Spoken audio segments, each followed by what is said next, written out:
Welcome to Luca and Miguel. Enjoy the video. You start right now by checking two essentials. Your iPhone runs iOS 16. 1 or later, and the Switch controller has recent firmware. Unlock the controller. For a pro controller, press and hold the sync button for about 3 to 5 seconds until the LED blinks. For a Joy-Con, press the small black button for 2 to 4 seconds. On the iPhone, open Settings, then Bluetooth, and leave that screen visible. Once done, make sure no other Bluetooth device is actively connected to the phone. Now pair the devices. When the controller shows up under Available Devices on your iPhone, tap its name to connect. You'll know pairing worked when the controller's LED becomes steady or stops rapid blinking. At that point, the phone lists it as connected. Next, open a game or a controller test utility to confirm analog sticks, face buttons, triggers, and directional inputs respond.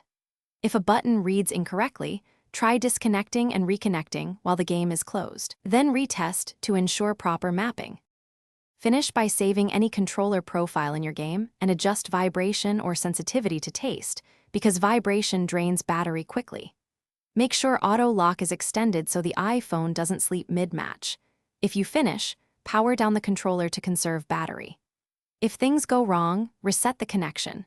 Forget the controller in Bluetooth settings, toggle Bluetooth off and on, then put the controller back into sync mode and repair. This simple reset fixes most hiccups and gets you back to playing fast.